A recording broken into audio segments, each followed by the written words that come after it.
एक दिक्कत सबसे ज़्यादा है और वो दिक्कत है शारीरिक परेशानियाँ। शारीरिक परेशानियाँ, कभी सिर में दर्द रहना, कभी कमर में दर्द रहना, कभी पेट में दर्द रहना, कभी पेड़ों पे दर्द रहना। इस प्रकार की परेशानियाँ जो हैं वो सबसे ज़्यादा होती हैं और ये परेशानियाँ अधिकतर माता बहनों को होती हैं, महिलाओं को होती हैं। इन परेशानियों के चलते दवाइयाँ खा खा के जितना वज़न नहीं होता किसी का, उतनी वो दवाइयाँ खा लेती हैं, रिएक्शन करती रहती हैं शरीर में और शरीर को वो बंजर बनाती ही रहती हैं, जिसका नकारात्मक प्रभाव शरीर पर पड़ता है। पर मैं आपको बता दूं बहुत महत्वपूर्ण बात कि ज़रूरी नहीं होता कि सभी के साथ शारीरिक बीमारियां ही हों। कई ऐसे प्रेत होते हैं, कई ऐसे नकारात्मक शक्तियां होती हैं जो चौक चौराहे से या किसी ने कर दिया, किसी भी कारण से वो लग जाती हैं। ऐसे बहुत से कारण हैं। मेहंदी आपने लगा रखी है और बाहर निकल के लग जाती है, हल्दी आपने लगा रखी है जैसे शादी के समय पर तो लग जाती हैं, बाल खोल कर आप चलते हैं, चौराहे वगैरह पार करते हैं तो लग जाती है, मिठाई वगैरह लेके जाते हैं तो लग जाती है, शमशान के आसपास से निकल जाते हैं तो लग जाती है, तांत्रिक क्रियाएं आपके साथ ऊपर करते हैं तो लग जाती है। तो बहुत से तरीके से प्रेत जो है वो लग जाता है, जो भूत प्रेत हैं वो लग जाते हैं और शरीर के अलग अलग हिस्सों पर बैठते हैं। आपको बता दूं कि जिस शरीर में जिस भाग पर भी आपको दर्द होगा, एक भाग पर आपको दर्द होगा, इसका मतलब प्रेत जो है वो उसी भाग पर बैठा हुआ है। जैसे कंधों में दर्द होता है तो कंधों में प्रेत बैठा हुआ है, या पेड़ों में दर्द है तो पेड़ों पे प्रेत बैठा हुआ है, हाथों में दर्द है हाथों पे बैठा हुआ है, कमर पे, पेट पे, छाती पे, सिर में, अलग अलग जगह पर प्रेत के बैठने का स्थान होता है। और जो जहाँ पर बैठता है वहाँ सबसे ज़्यादा दर्द करता है। जहाँ पर भी वो बैठता है वो वहाँ पर सबसे ज़्यादा दर्द करता है। और दर्द के कारण क्या होता है, आप डॉक्टर के पास जाते हैं, डॉक्टर से दवाइयाँ लेते हैं और कई बार तो अल्ट्रासाउंड कराते हैं तो इन्फेक्शन आता है और कई बार कुछ नहीं आता। इन्फेक्शन की दवाई ले लेते हैं, फिर वो इन्फेक्शन बन जाता है, फिर इन्फेक्शन बन जाता है, फिर इन्फेक्शन बन जाता है, ऐसे चलता रहता है। कभी कहते हैं कि आपके बाथरूम में इन्फेक्शन है, कभी कहते हैं इसमें इन्फेक्शन है। बहुत शरीर में दवाइयाँ दबा के दवाइयाँ खाते हैं और दवाई खाते खाते पर वो बीमारी नहीं जाती। आपको बता दूं, प्रेत जब शरीर में रमते हैं, बैठते हैं, आज अगर कोई प्रेत लगा है तो उसका आपको आभास भी नहीं होगा।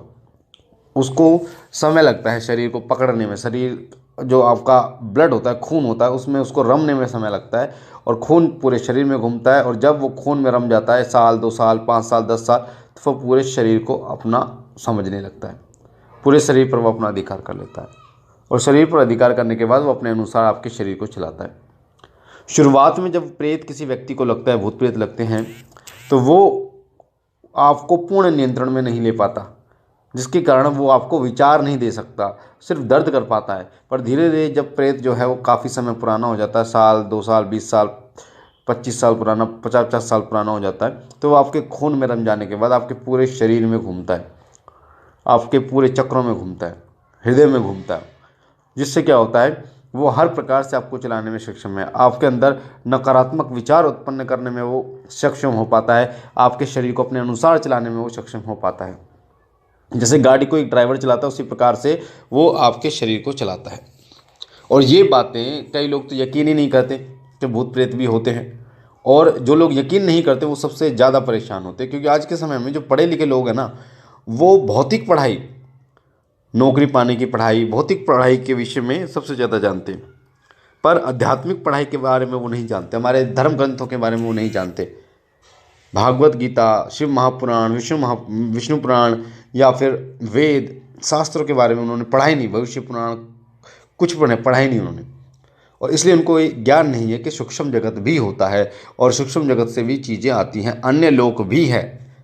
जैसे कई लोग ये बोल देते हैं कि एलियन है, एलियनों का ग्रह है, उसी प्रकार से हाँ यहाँ पे बोला जाता है कि अन्य जो लोक होते हैं, अन्य जो ग्रह होते हैं, हम लोग ग्रह कह सकते हैं, अन्य जो लोक होते हैं वहाँ से शक्तियाँ आती हैं। पाताल लोक का आपने सुना होगा, स्वर्ग लोक आपने सुना होगा, पितृलोक आपने सुना होगा, उसी प्रकार से शक्तियाँ रहती हैं। और ये शक्तियाँ बहुत ही सूक्ष्म होती हैं। ये जिन के रूप में, भूत के रूप में, पिशाच के रूप में, बेताल के रूप में, डाकनी, शाकनी, भूत, भूतनी, डायन, चुड़ैल, इनके रूप में ये रहती है। और मैंने आपको पहले भी बताया कि हमारे शरीर जो है वो पंच तत्वों से बना हुआ है, धरती, जल, अग्नि, वायु और आकाश। सिर्फ और सिर्फ इंसान को ही इन पंच तत्वों से बनाया गया है, पूरे पंच तत्वों से बनाया गया है। पर अन्य जो योनियां होती हैं उनमें धरती और जल, ये दो तत्व नहीं होते जिनसे शरीर बनता है। धरती, मिट्टी और जल को मिलाकर, देखा होगा आपने मूर्ति भी मिट्टी और जल से बनती है, पानी से बनती है। उसी प्रकार से जब व्यक्ति मर जाता है तो उसके शरीर से जल और धरती नामक जो 2 तत्व होते हैं वो नष्ट हो जाते हैं और 3 तत्व रह जाते हैं, जिसमें गगन यानी कि आकाश, वायु और अग्नि होता है। अग्नि जो होती है वो शक्ति का प्रतीक होती है।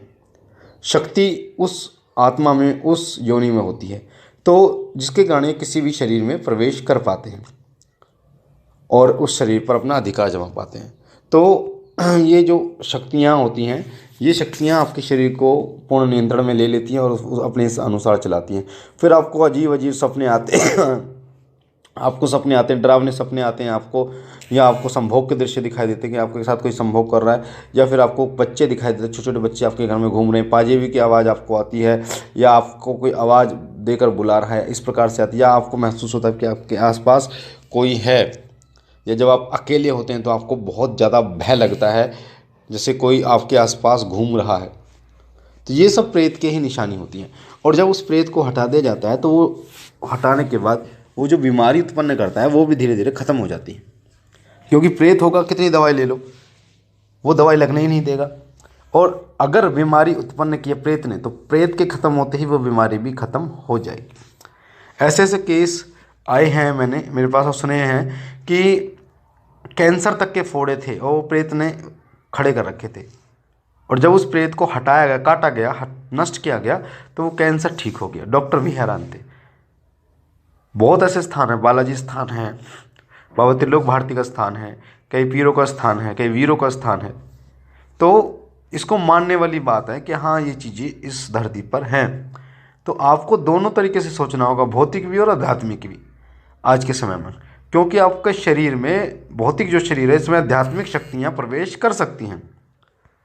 जैसे आपको अपने घर को भी देखना होगा और बाहर वाले को भी। आपको अपने घर में लड़ाई ना हो ये भी देखनी होगी, और कोई बाहर वाला लड़ाई आपसे ना करे वो भी देखनी होगी, यानी दोनों तरह। उसी तरीके से आपको अपने शरीर को भी देखना होगा और ये भी देखना होगा कि कोई बाहरी शक्ति तो आपके शरीर में प्रवेश नहीं कर पा रही, जिससे आपके शरीर में परेशानी उत्पन्न हो रही है। तो इन चीज़ों को विशेष रूप से आपको ध्यान रखना हो। इसलिए हनुमान चालीसा का पाठ, दुर्गा सप्तशती का पाठ, चंडी पाठ आपको करना चाहिए, और सभी लोगों को मंत्र जाप करना चाहिए, जिससे मंत्र की ऊर्जा के कारण आपके शरीर में नकारात्मक ऊर्जा कभी प्रवेश ही ना कर पाए। पहले का समय था, गुरुकुल में या हमारे धर्म ग्रंथों में हमारे ऋषि मुनि जो है वो धर्म की शिक्षा दिया करते थे, आध्यात्मिक शिक्षाएं दिया करते थे, शरीर और आत्मा को कैसे बलवान बनाए ऐसी शिक्षा दिया करते थे। पर आज के समय में सिर्फ शरीर को भी बलवान बनाने की शिक्षा नहीं देते लोगों के। आज के समय ही नहीं है लोगों के पास अपने शरीर को भी देने के लिए समय।